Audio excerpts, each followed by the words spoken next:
You have to create work that is, one, matters to you, because if you stop making work, no one's going to care. But if you care about it, that's what matters. And number two is that it's unignorable. Welcome to Critical Darling, the show that celebrates all the hot takes and big feels lighting up Broadway. I'm your host, Andrew Cole, and today we're launching into the existential abyss with the most recent Broadway revival of Waiting for Godot. My guest host today is an Obie Award-winning artist who has spent the past 2 decades working at the intersection of art and technology, creating spaces for connection and community around the world. His work includes consulting with TED, mentoring refugees and emerging technologies through the UN, and serving as a founding faculty member at the Innovation Studio at NYU Tisch School of the Arts. He's a longtime company member of Theater Me Too, where his work has been seen at New York Theater Workshop, BAM, the Boston Museum of Science, and in more than a dozen countries, with additional acting credits at the Public Theater, Rattlestick, and the Utah Shakespeare Festival. He's also the co-founder of the Patrick Page Acting Studio, a graduate of CCM, and a Fulbright Scholar in Drama. We got to share 4 glorious years at the MFF Enchanted Ninja Clubhouse of Glory and Dreams, where we were comrades in arms against mediocre fitness. Ladies, gentlemen, and darlings across the globe, I'm so happy to welcome Michael Littig. Hey, bud. Bow, bow, bow, bow, bow. Pew, pew, pew. I haven't figured out all the sound cues for this yet, but maybe we can get a ham horn for... It's like an inner sound cue, you know? Yeah. How are you, friend? I'm good. I like the fact that we're comrades in arms against mediocre fitness. I like that. I had that turn of phrase in my mind, and then I Googled it right before I put it into the script, and I was like, was that appropriate to say that we're comrades in arms? And it had Google told me it's what it sounds like. It was like a wartime thing. And I was like, well, we weren't really fighting a war at MFF, but I was like, you know what? We were kind of waging the battle against the mediocrity of the fitness industrial complex. That's appropriate. It's really true. You've been traveling a lot recently. Where you've been cool places. Where have you been? I like to live my life as an adventurer, as you know. And so my wife and I just got married, went to the Arctic Circle for the holidays. So we went to Finland, Lapland, and we did all the things you can imagine. We saw Northern Lights. We did things with huskies. We saw reindeer, and it was just so awesome. And I just arrived back into New York, and then on Thursday, I go to New Zealand for a quick jaunt for a week, which will be an adventure in itself. I'm kind of like you. I just want to be like you and Michael, so I can just kind of travel, but other places, you know. You're crushing it. I mean, when you told me when we had our theater date to see the show, and you told me you were doing all of these travels, I was like, those are some pretty... I don't know if the exotic's the right word, but really cool places that I would never even think to go. And I saw some of your posts of your husky sledding, and you sent me pictures of the Northern Lights. It looked beautiful and stunning. So congrats on that. And congrats on getting married. I'm so excited for y'all. Thank you. How are your adventures in Mexico? They're good. Yes. So different background. We are in Puerto Vallarta, Mexico. We're recording this right after the new year. So we've been here about 5 or 6 days. It's beautiful. And I've never been to this. We've been to a lot of other places in Mexico, but never here. So good vibes, great food, good friends. We would definitely come back. So your bio, I feel like you've done so much. I was like, oh my gosh, my friends are so accomplished, and I feel very honored for a number of reasons to have you in this conversation. But you sit at the intersection of a lot of different types of theater and art and education and really just creation. And maybe this is a broad question, but go with me on it as we dive into a conversation that's organized around this one show. I'm kind of curious to know, based on all of your illustrious decades in theater, how you kind of approach conversations like this, ones where it's sort of about unpacking art or unpacking theater and inspecting it. Because I would imagine it's something that you do quite a bit. Yeah, it's a great question. I think it's a question that I will never truly have an answer for. And I always think of Rilke, Rainer Maria Rilke, the great German poet, and who wrote Letters to a Young Poet. And it's very quoted all the time. And I think it's the 4th letter he writes to this young poet. And he says, live in the questions. I went with my wife to MoMA 2 weeks ago, and I was walking around, sitting in the questions of the art and not making myself have an answer to what it was, but just observing it and saying to myself, oh, that impacted me. That didn't impact me. And just allowing myself to not have an answer. Which is why I always like associate, for me, art practice is more of a spiritual practice in some way, in so much as that it's calling into question, who are we? Where do we come from? Why do we exist? And it's reflecting that back at an audience if you participate in that. And so when I think about art as I get older and I see art, I allow myself just to live in the question of it. Why did this person make this? Why does this exist? What about you? How do you process it? As we launched into this conversation, I was like, I know that there's a reason why I'm asking Michael Littig to talk about this particular show. And I feel like your philosophy is so supportive of and receptive to a piece like this. I think I'm similar to you. And I think that I'm finding more clarity and definition around how I regard theater, like what I think about it as I get into this project, which is kind of the fun part of this project. Like, I think that the more shows that I see and the more variance I have in the friends who I talk about them with, the more expansive this art form becomes to me. And so I think similar to you, it's my stance on it isn't just one thing. It's a multifaceted experience, practice, as you put it, and one we're really lucky to be in community on together. So I'm gonna give a little bit of backstory on this show for any of our listeners who don't know about it, and then we'll launch into it. So Waiting for Godot is a play by Samuel Beckett, and it unfolds on a bare stretch of road beside a single tree where two men, Vladimir and Estragon, also known as Didi and Gogo, pass the time waiting for someone named Godot, who never arrives. And over the course of 2 acts, their conversations loop, fracture, and repeat, moving from vaudevillian banter to flashes of despair and tenderness. The focus isn't on narrative momentum. It's about the experience of waiting in and of itself and how people fill time and lean on one another when meaning feels out of reach. This production famously stars Keanu Reeves and Alex Winter, who bring their long-standing friendship and professional association to an onstage relationship that is defined by dependence, frustration, and loyalty. And then director Jamie Lloyd has taken one of this most influential works of 20th century theater, revived it with a creative team, including scenic and costume designer Sutra Gilmore, lighting designer John Clark, and sound designers Ben and Max Ringham. So we, like I mentioned before, got to see this together, which was really fun. Went to the Hudson Theater, which is that's fun, a fun space to go to because it's like one of the newer Broadway houses. I've only seen like 2 shows in that place. What was the other ones that you saw here? I saw Finishing a Hat. Oh yes, What's that? what's that Sunday in the Park with George. Sunday in the Park with George. Yeah, that was the one that reopened it. Jake Gyllenhaal. Yeah, and I love the space. Mm-hmm. I really love it. It's very simple. It's very elegant. It's intimate. Mm-hmm. Yeah.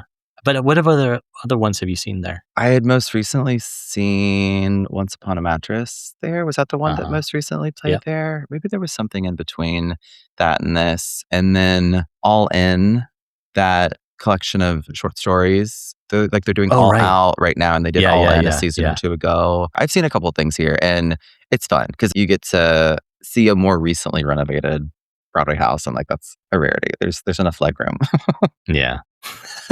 The show itself, Waiting for Godot, what is your association with it? Like, when did you first encounter this work?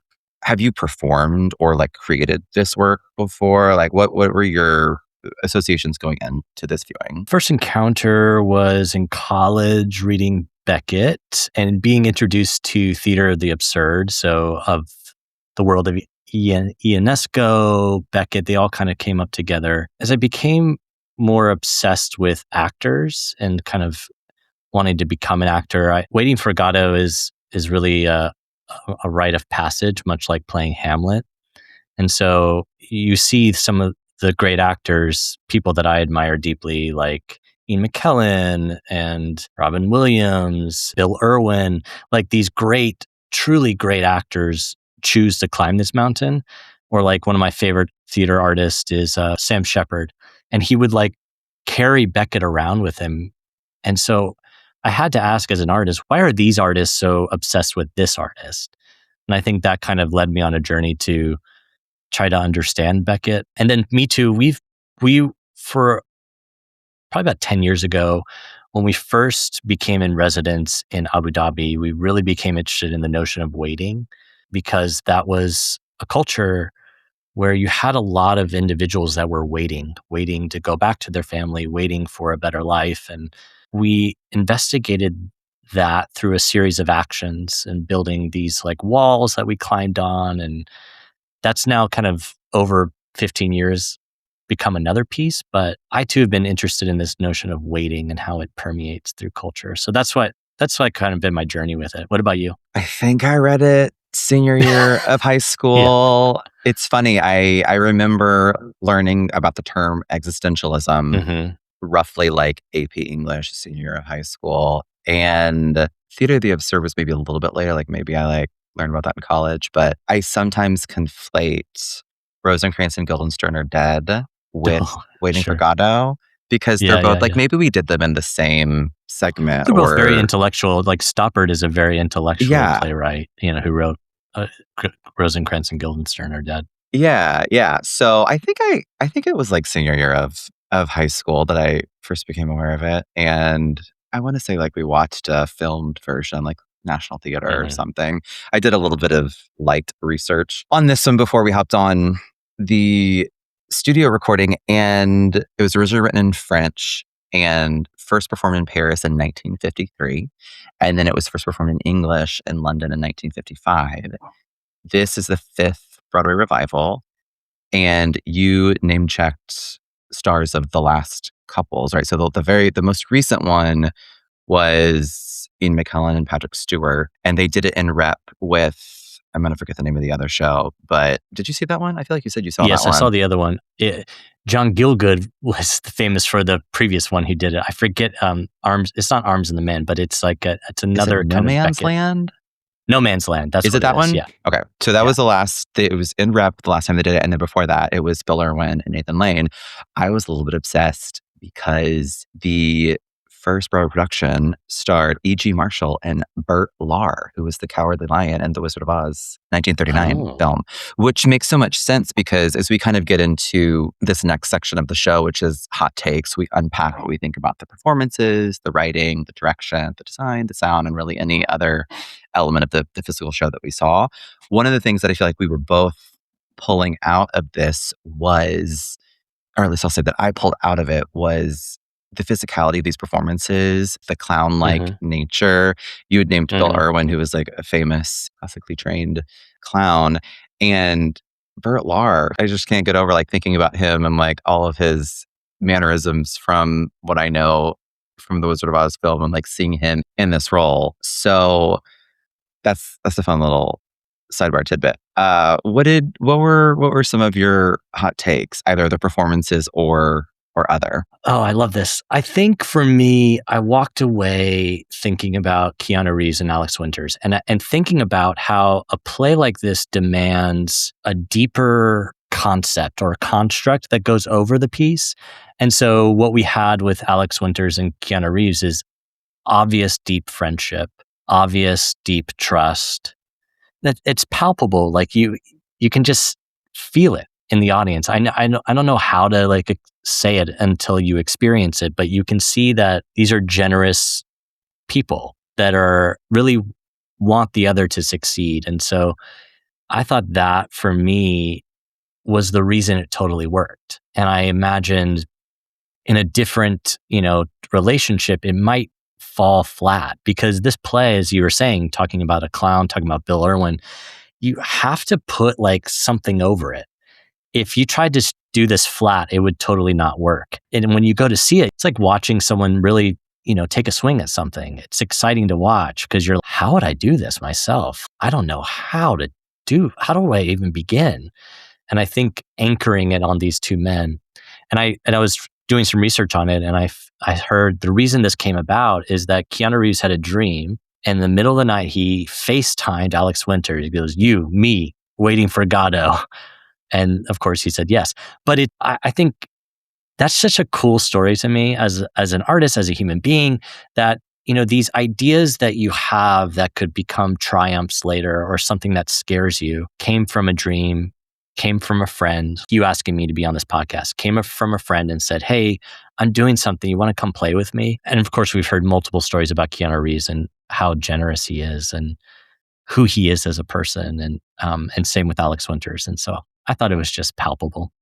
What about you? I definitely agree with that. It's really cool to hear how he reached out to him to do it because it's just sort of a reinforcement that they have this decades long relationship with each other. And I was talking with another friend recently about a different show where it's the situation was that a director, well, this happens with a lot of directors, I feel like, where they or the producer of the show will assemble a lot of the same creative team, sometimes the exact same creative team to put on the show together, very much like a repertory company, Mm-hmm. some of which you're involved with. And I think that there is a, like you said, a shorthand, there is a shared vocabulary, there's a trust, there's years of history that go into doing it. So it's not just like you're casting the guys who played Bill and Ted, even though you are. And like I think that's an interesting angle and like makes a little bit of noise and gives some visibility to the show. These guys who started off in this film series where they were the most immature of Mm-hmm. adolescents,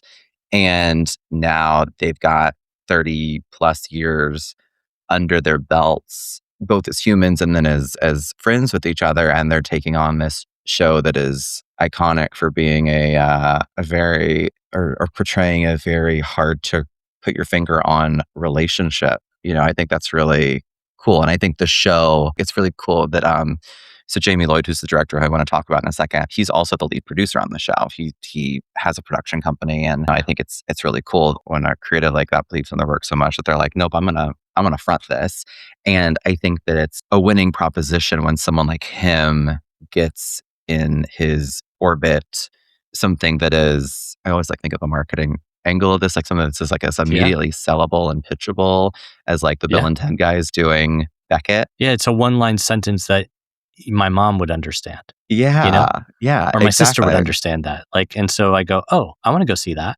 Yeah, Because it's an experience. It's something that's translatable. Such a good lesson, Andrea. I'm going to take that away, which is like, can I in one sentence articulate what this is? And if I can, it's great. People will go see it. If I can't, we got to work harder, you know? totally. Yeah. In all the different elements of my career, I've always worked in like communications or marketing. You have to have the whole press release version. You have to have the one paragraph Hmm. version, but then you need the elevator pitch, which is literally like think about how long you're on an elevator. Most of the time it's a sentence, maybe two. And if you can't distill it down into that and wow someone or titillate someone with what you've said, it's going to be an uphill battle, And I think they had a really good concept with this one. You had written down before that something that struck you as just Jamie Lloyd's artistry. So talk to me a little bit about him, what you've experienced of him before, what you thought of his work here. I've been such a fan of Jamie Lloyd's work ever since the first time I saw it was in London. I saw James McAvoy play Cyrano, and they did a very it ended up coming to New York, came to BAM.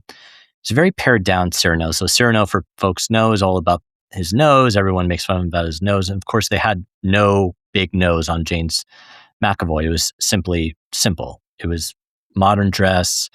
It was microphones. It was a new adaptation. And what I appreciate about Jamie's work from the work that I've seen is he doesn't fall on like a trick. He doesn't, it's just because he used video Sunset Boulevard just it doesn't mean he's going to use video in this one, right? It's not his trick. It's not his thing. He's really asking he's asking what does the text need in this moment? And maybe the text needs a very strong image and two men on stage in a very stylized type of delivery. And that's it. And the way he casts people, it feels to me like the casting is just spot on. Like I really enjoyed Brandon J. Durden's Gonzo. Gonzo, I think the name. But again, it was even reading interviews with him about his process. He talks about like, it has to be a place of freedom. And it seems that like Jamie Lloyd is the kind of director is like, anything goes. Let's follow what the action of the story is. And so for me, in a very commercialized state, which is Broadway, we have to because I've invested in Broadway shows myself, so I understand this. Things have to be commercialized, right? They have to. If you want to make money, it's an investment. If I'm putting money into it.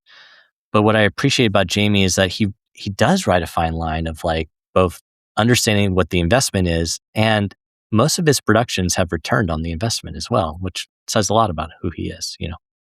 So, what about? Did you like Jamie's? Is your second time seeing Jamie's work? I did. First, I want to Brandon J. Durden. I want to talk about the supporting players because I forgot to mention them at the beginning. So, Brandon J. Durden plays Patso. He was amazing. Michael Patrick Thornton plays Lucky.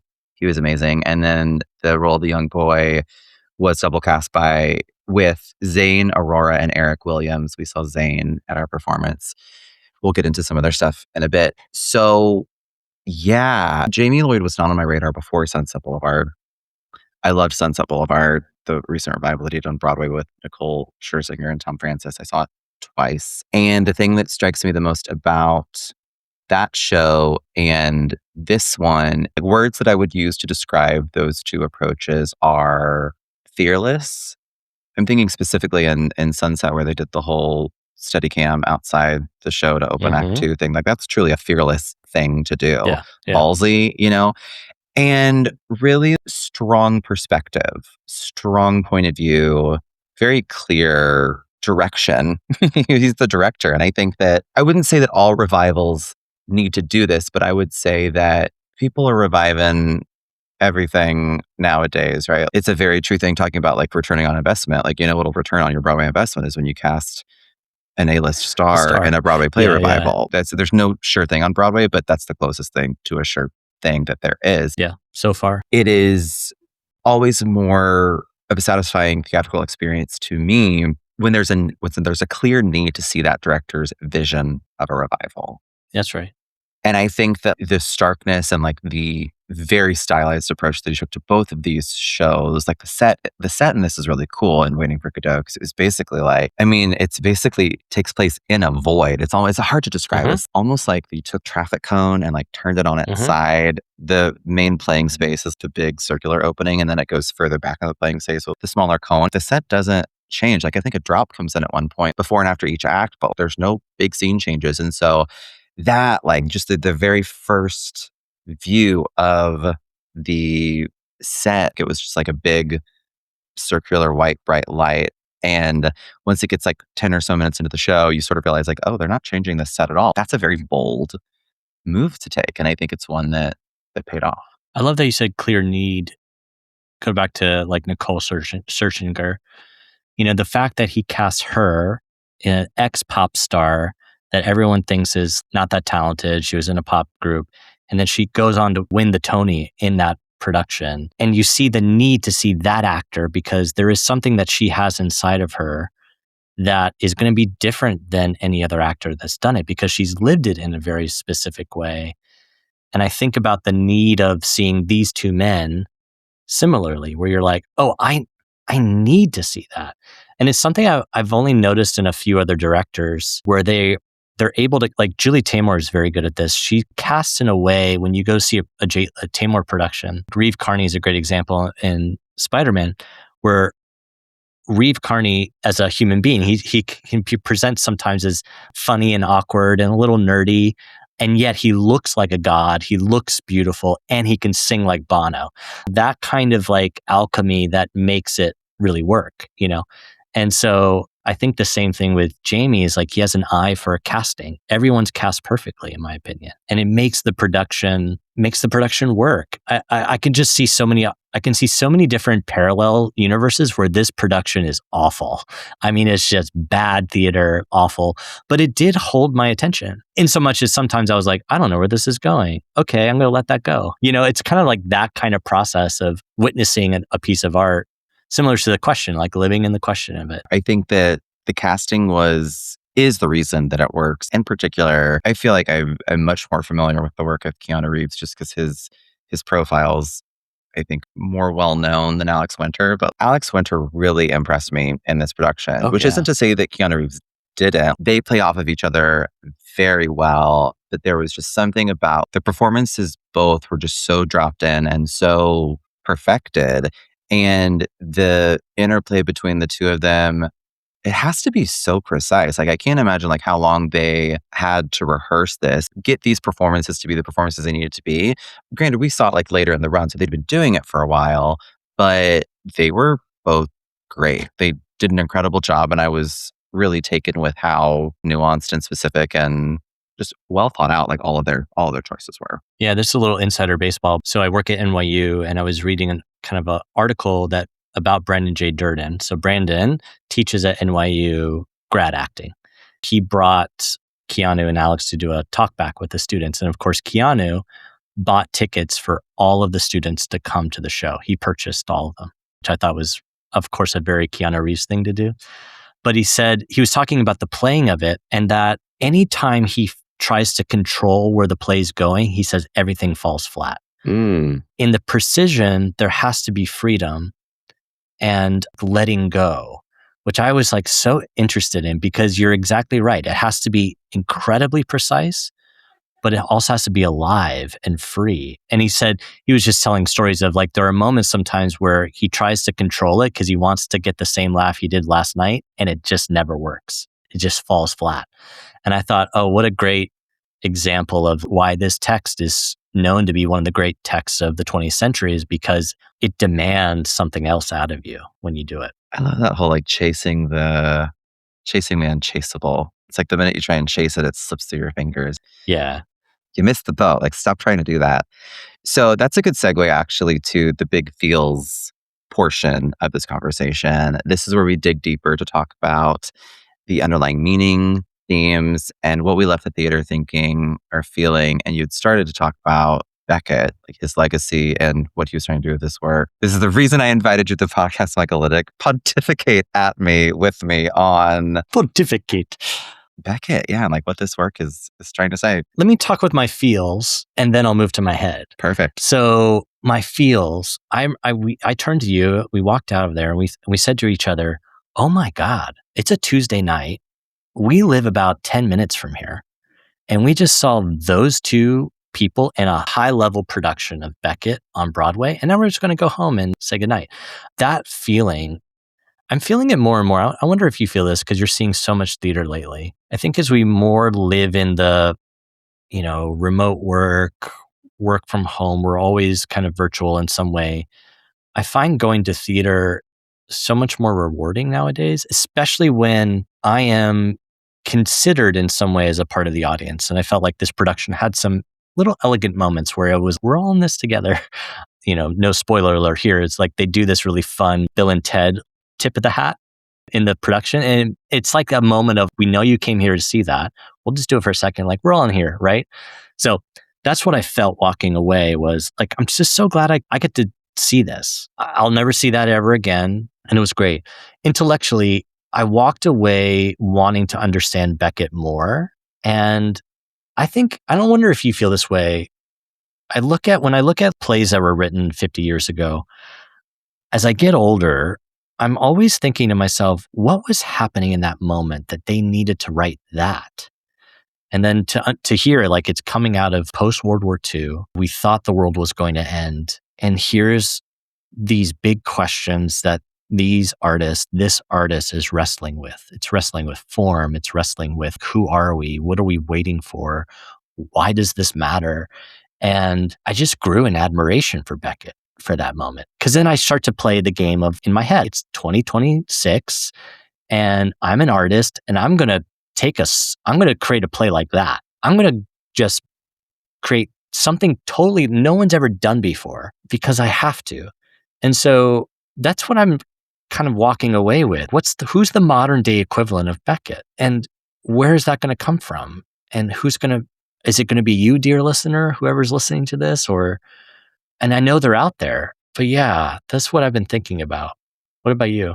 It's a beautiful thought. That hadn't occurred to me, but now I'm thinking about it. One of the things that I think about the most when I see or wrestle with a piece of art or theater that's, as I would call this, a challenging piece of theater, it challenges you. It's a challenging thing to sit through, in the sense that there's not a point A, point B, point C, linear plot to follow. And it can be more challenging if it's not entertaining or well directed, which this one I thought was entertaining and well directed. So whenever I encounter a piece of theater like that, maybe when I'm thinking about the author, I think I kind of think about, yes, what you said in terms of what were they trying to say in that moment? What were they trying to do with this creative output?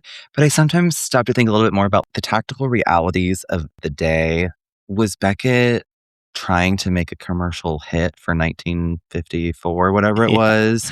Did he Yeah. need to do that? Or was he like, Sure. What commissioned was by his someone else? pressure? Like, who was Yeah. saying, like, "You need to write this play," Yeah. Was he you trying know? to be timeless? Like, I kind of think about maybe some like more modern American playwrights, or maybe not as modern, like maybe his contemporaries, but American, like a Tennessee Williams. And were those people trying to write something that would stand up 100 years from now? You can like throw that back to someone like Shakespeare too. Like, was he trying to be as timeless as he's now Mhm. become?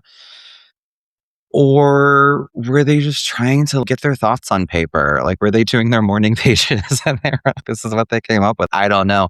Maybe it's all of those things. Maybe it's none of them. But that's what I think about is for a work that is as interpretable and varied, like you can do a lot of different things with it as this one. When he sat down to write this, like what was he trying to do? That's what I gravitate towards. Yeah, and I just go back to the beginning of what we were talking about. You just have to anchor it on something. And as for myself, I create work that's complex in my theater Me Too work. And I think one of the things I tell my students this is like, you have to create work that is one, matters to you, because if you stop making work, no one's going to care. But if you care about it, that's what matters. And number two is that it's unignorable. And what I mean by that is that it is a difficult play. It's not like I'm walking in there and be like, well, that was a wonderful experience and I was just entertained. It was more like, I'm going to sit here and I'm going to listen and I'm going to let things go and I'm going to experience something. It's all about what you're experiencing versus logical or like presentational, right? I like to create work like that, but I also want to acknowledge sometimes it's hard to be an audience member if you're not being taken care of. Mm. And the reason I bring up creating work that is unignorable or has depth is that you're taking care of the audience enough, like you're giving them enough breadcrumbs that they're not, what the hell is happening? I just, you're not taking care of me and this sucks. And we've all been there. Like I've been to horrible Shakespeare productions where I'm like, oh my gosh, I just want to leave. We've all been in it. We've all seen those productions. But there was something about this production in particular that just gave enough breadcrumbs that I stuck with them. Yeah, and that's also something that we talked about as we were leaving the theater. Of a show like that could be nails on a chalkboard to sit through Oh if you yeah. if you don't have a point of view, or if you don't have people that are really intentional about the character choices that they're making, or haven't rehearsed as well as these folks had. It's like, I need a hole in the head more than I need Yeah, yeah, that. yeah. So that it's a unique type of play in that regard. I like what you were saying about the audience feeling taken care of, because I think that this play does go to some pretty dark places. I mentioned the word existential at the beginning of the show.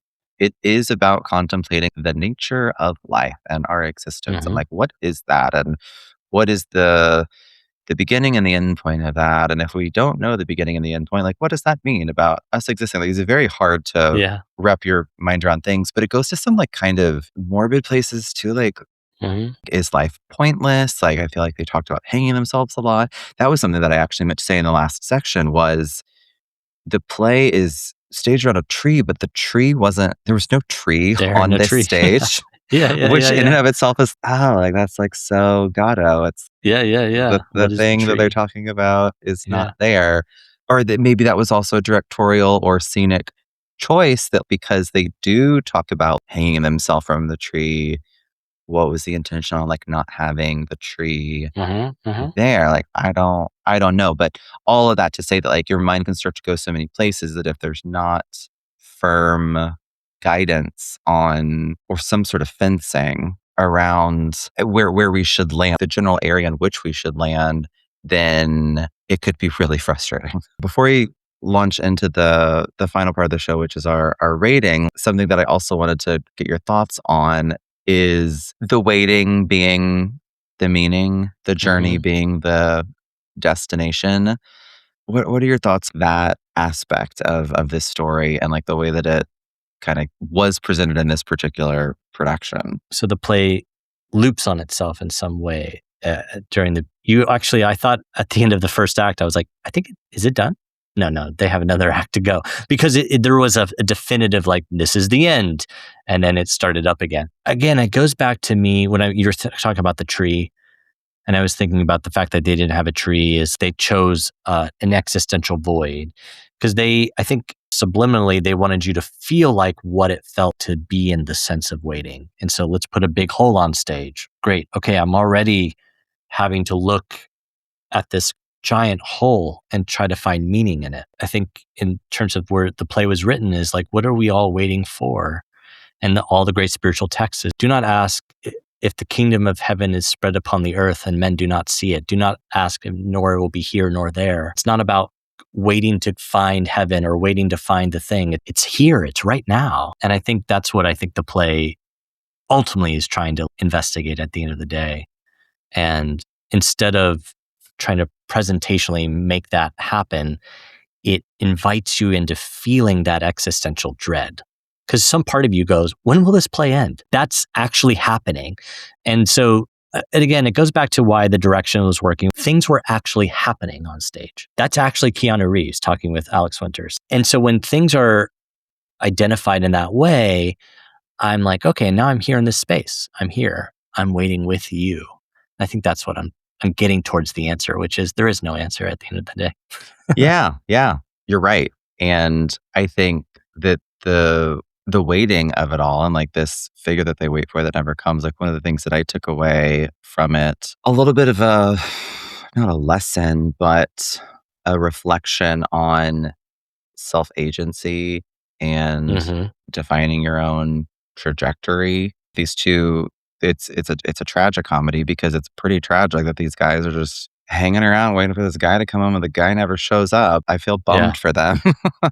But Yeah. also if they had other approaches in life or if they had more courage or reason to be more I don't want to say self motivated, like self empowered, maybe, Hmm. then they wouldn't be hanging out by the tree and they'd be able to like stop worrying about Godot. And that's another thing that I take away from it, which is chart your own course, define your own path. You are the master of your own Hmm. destiny. And if you're not gonna chart your course, who is? Don't wait on Godot for it. He's not Yeah. coming.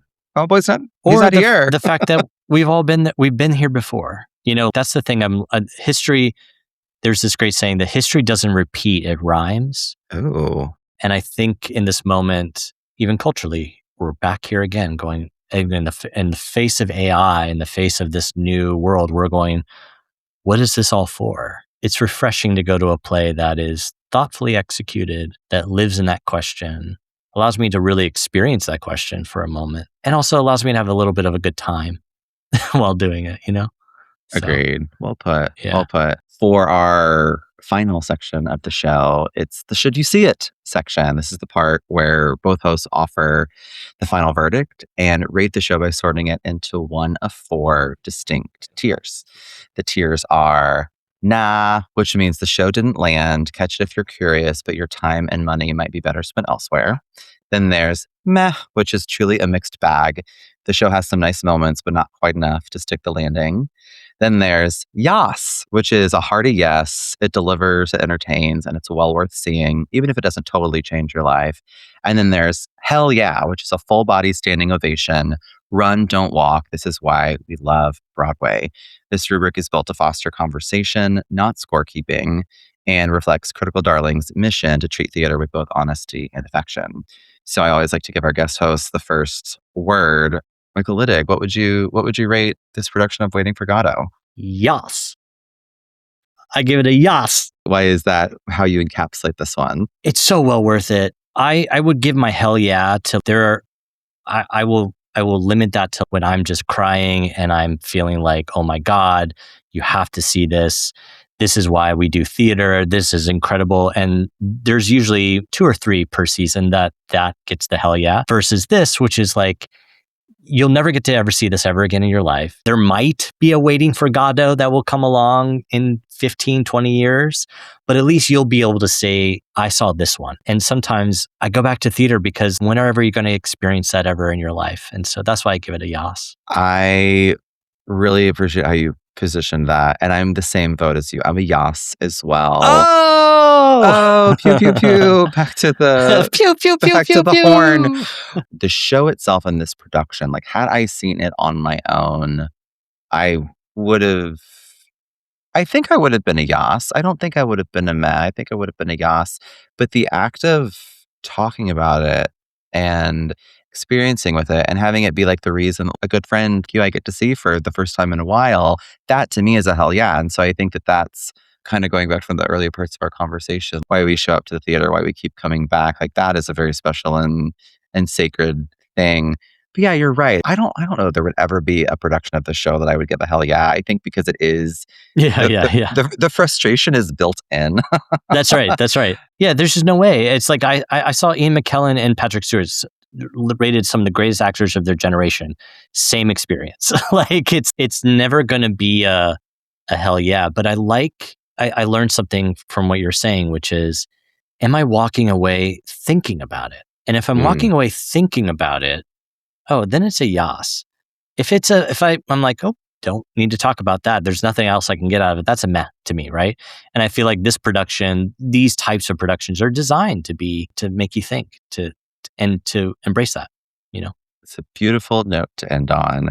So I want to thank you, Michael Littig, for joining me and just for being my friend. What a joy. What a joy. Listeners, if you want to learn more about Michael and his incredible work and career, you can visit his website at michaellittig.com. And Michael, I think you were mentioning that you've got a newsletter, like there's ways that people can stay in touch. Is that correct? Yeah, 2.5 years ago, I started writing a newsletter called Welcome Home. And it was inspired after the death of my mom. I lost a sense of home in myself. And so I carved out some time each week to write a story about my global travels and to share a poem. And so for the past 2.5 years, every week, there's a group of us that share a question about what does it mean to be human and bringing it back to ourselves. It only takes 3 minutes to read. It's so quick, and it will prompt a question out of you, much like this play did.